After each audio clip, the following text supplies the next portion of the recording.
Greetings everyone, welcome here to my channel. My name is Murph and this channel is the Prog Monster.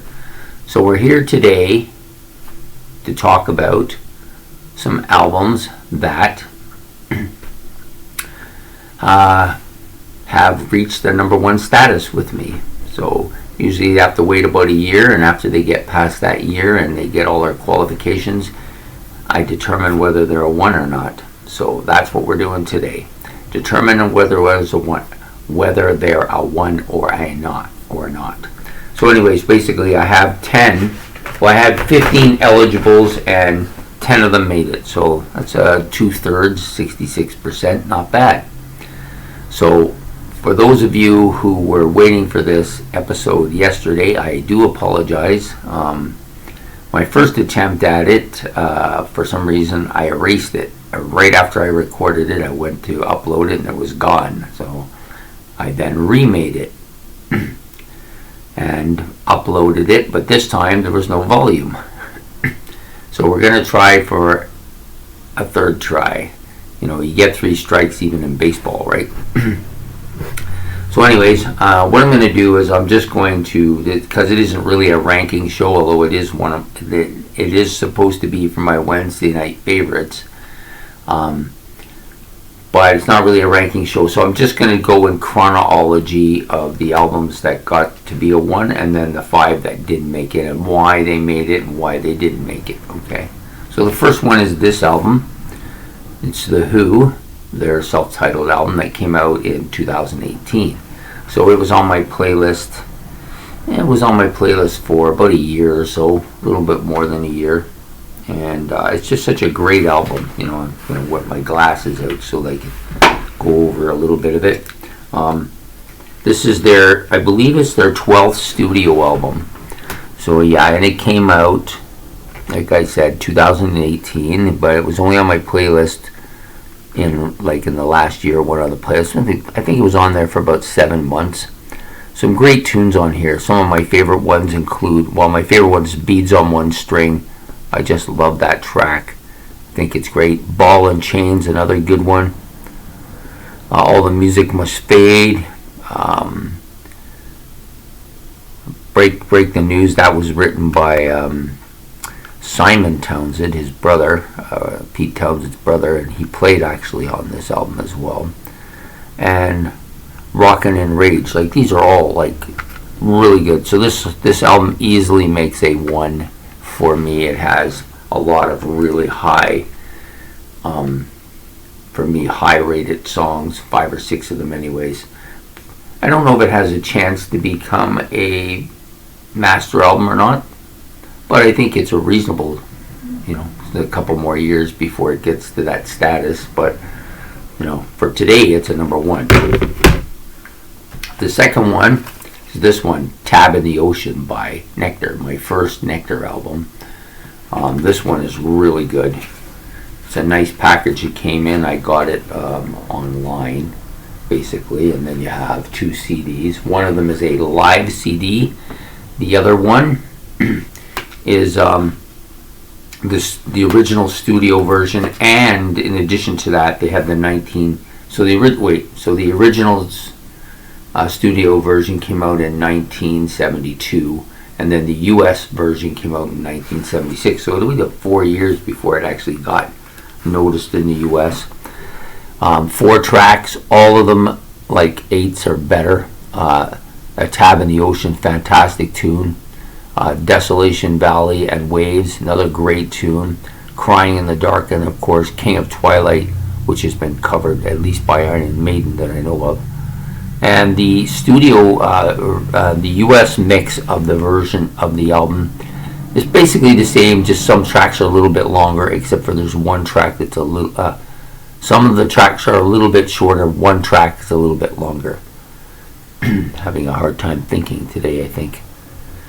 Anyways, yeah, just like, you know, some nice cover work there. The picture on the front is fantastic, really spacey looking. Yeah, I really like this album a lot. Just so good, you know. So definitely easily made a #1. Got a real good chance, almost certain to be a master album at some point. Next album up, I'm just stretching my legs out here because my knee is really bad today. So the next album out here is, of course, In the Court of the Crimson King by King Crimson, no doubt. This is their debut album. Easily makes a number one here. There's 3 songs on here that are top shelf for me. The middle 3, actually. I Talk to the Wind, Epitaph, which I think is just like probably my favorite King Crimson song. Pretty close with Talk with the Wind. I like both of them a lot. And then you have Moonchild, also another really great track here. And most people, I think, like 21st Century Schizoid Man and The Court of the Crimson King a little bit more. For me, I just like their more melodically, more soft songs, I guess you may want to call it. But the album easily makes a number one, has all the qualifications, has a couple of eight or better tracks with lots of really solid material on here. This album also has a real good shot to become a masterpiece. So then we get to the next album out. This is Deep Purple's In Rock. This was my first real studio Deep Purple album. I do have a live one that I listened to before I got to this one. So I listened to this. This is really a really great album too, I think.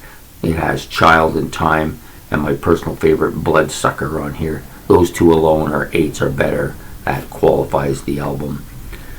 Flight of the Rats, really good.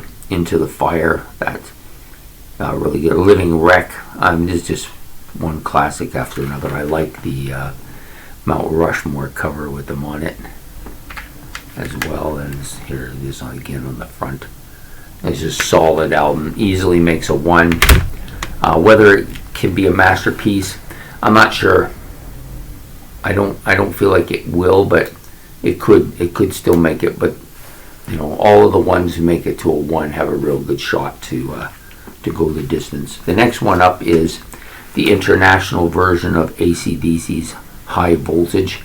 So this is basically the album that they put out first internationally. Now they did have two albums prior to this, TNT and the original High Voltage, which were both only Australian releases.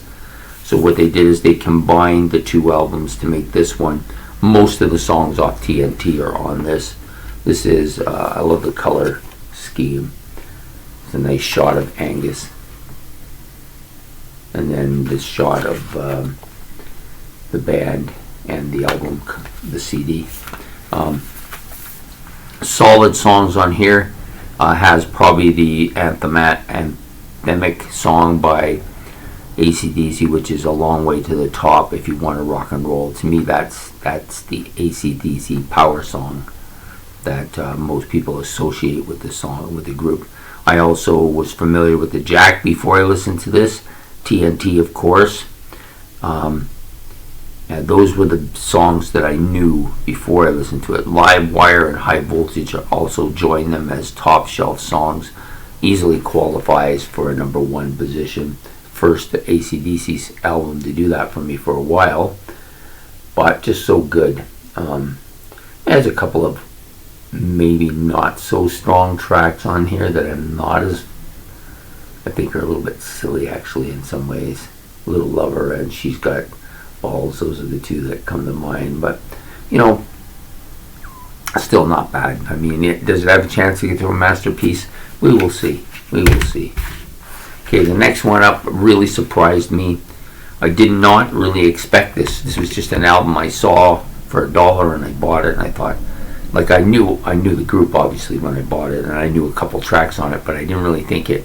I thought I'd just buy it for those 2 tracks, but to be honest, the whole album is just so good. Talking about Business as Usual by Men at Work. Yeah, just every track on here is good. You know, other than the Who Can It Be Now and Down Under and Be Good Johnny, which are the more known tracks. Songs like I Can See It in Your Eyes, People to Love to Play with Words, Catch a Star, and of course my personal favorite of the deep track, Down by the Sea. This is just a fantastic album. Easily makes a number 1.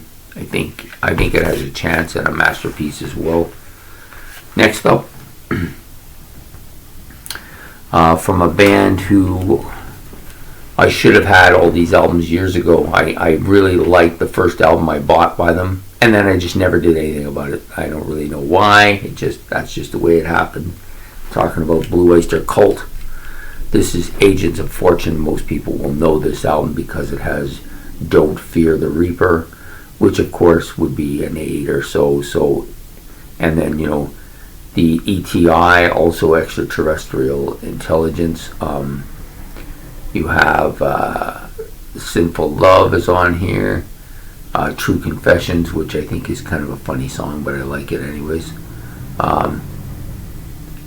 Debbie Denise, Morning Final. Yeah, and it has some bonus tracks to it. So easily qualifies for a 1, and I don't think it'll make a masterpiece album, but it's a pretty solid album nevertheless.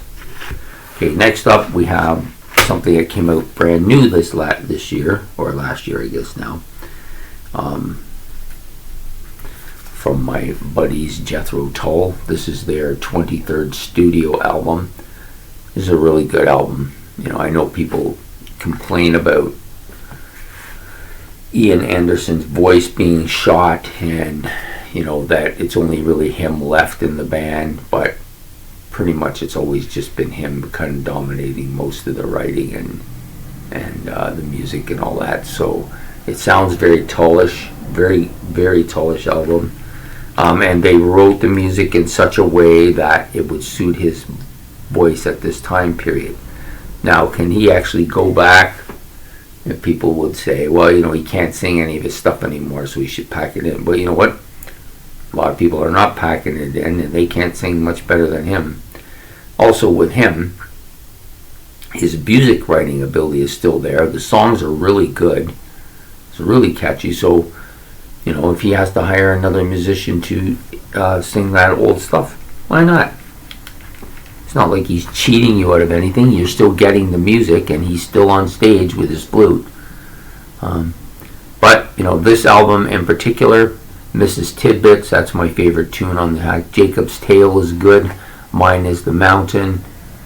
And, of course, the Zealot Gene. And then the rest of the songs are not bad either, but those songs all give it that number 1 feel, so it gets a 1 as well. I have 2 left. The next one is undoubtedly qualifies for a number 1, and that's, which way does this go now? Gentle Giant, Acquiring the Taste. This is a absolute fantastic album. Gets 1 easily. The day that it turned a year, it got 1 right away. It's got more than enough firepower on here to make a number 1 album. Pantagruel's Nativity,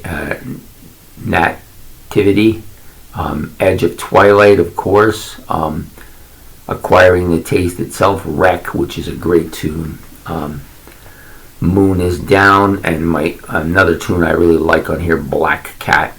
Like, it easily has, and they're all like 7s, 8s, and 9s, so like easily has enough to qualify for a number 1. This is almost a cinch to be a masterpiece album, and so it's just got to do its 2 years first. The next one up, another Jethro Tull, Stand Up. This is the 10th album in my list here. You got a New Day Yesterday, really good. Beret is on here. Back to the Family. Fat Man, of course. Like, it has 2 or 3 songs on here that are easily qualify it for a 1, and it comes in a 1. I think it's got a reasonable shot to make a masterpiece. It's just more or less, if it can do its 2 years and still stand up, then it'll probably get it. I tend to only add about 3 or 4 a year, but I think a lot of these have good chances. They may not get it the first time around, but some of them may. And I had 5 albums that I didn't think quite made it to that level. They're not quite a 1. And some of them will, it's their first shot at it, so it might not quite make a 1, but it might, give them a little bit of time. Some of them will probably make it. So the first one on this list is this one, Styx's Crash of the Crown. I liked this a lot when it came out. Listened to it a lot.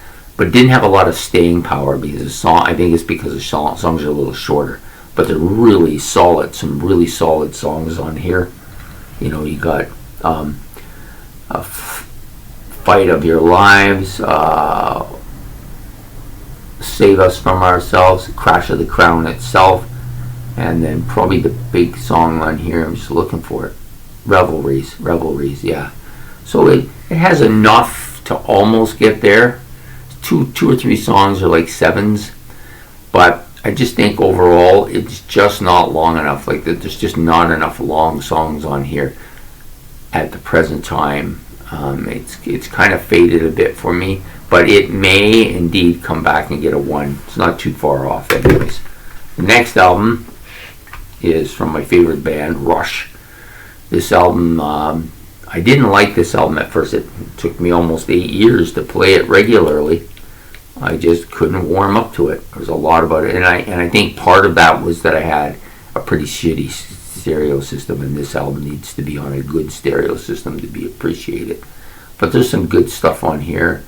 Clockwork Angels itself, the Wreckers, I like that. Yeah, almost the whole album is pretty much full of pretty solid songs. And Caravan, of course, but there just isn't really, there's only one, Caravan's the only kind of top shelf song. The rest of them are just really good. So it doesn't quite make a 1, but I can see it, if one of the songs was a step forward, it would make a 1 almost certainly. Another 2 that didn't quite make a 1 is Eloy's Colors. Now this one here is probably of the first 3 that didn't make it, probably the most likely to get it. I really do like Silhouette quite a bit, and the first song, Horizons, both really good, but the rest of the album is just okay. I mean, it's good, but I don't think it's quite good enough to make a 1 yet. I think given time it probably will, though. It should get that, but it's just I don't have time to be listening to it all the time because I have so many other things to listen to. The next one, this one really wasn't going to make a number 1. It might not make a number 1 at some point. It does have Achilles Heel, which of course is a fantastic tune. But after that, it's kind of just almost not overly memorable songs, but not bad songs. Just not. I just don't think it's Led Zeppelin's one of Led Zeppelin's stronger. Maybe one of their weaker albums. But it gets a 2 for certain, and still has a chance to go to a 1. And the last one, War Child by Jethro Tull. I think this one will almost certainly make a 1, just not right out of the gate. I mean, War Child's a great tune, and of course the two songs I knew prior to getting this album, which were Bungle in the Jungle, which is a definitely like a top shelf song. Skating Away on a Thin Ice and A New Day is pretty strong too. Probably will make a 1 fairly soon. It won't be a long time. I don't see it not making it. Just at this present time, I don't think it quite deserves it yet, but it's close. Of the 5 albums here that didn't quite make it, this is probably the strongest of those 5. So there you have it. Now let's just hope that I don't have some other problem with this video I've made. This is the 3rd attempt, and I apologize to those who were expecting to be able to watch their Wednesday night favorites. There's a few people that really like that show. I actually enjoy doing it a lot too. This one isn't really favorites of any particular sort. I just wanted to give some attention to these albums again, which are the first batch of number 1 albums for me in the last year, that since I started the basically I went back since I started the channel, so I wanted to give some attention to those ones at the front end that deserve to be where they are, and they all pretty much are close to it. I can't actually, other than the Predators, I can see the rest of them making it eventually to a number 1 album. I have quite a few number 1 albums, but yeah, so there you go. I hope you enjoyed this episode as much as I did making it. I'm praying that it'll go through this time, and Please like and subscribe. What do you think of these particular albums? Anybody have anything to say about any of them? That would be interesting. I'd like to hear what people think. And please subscribe. It's much appreciated. And anyways, you have a good evening or a good afternoon or a good day, whatever your choice may be or wherever you may be located. And we will see you again tomorrow.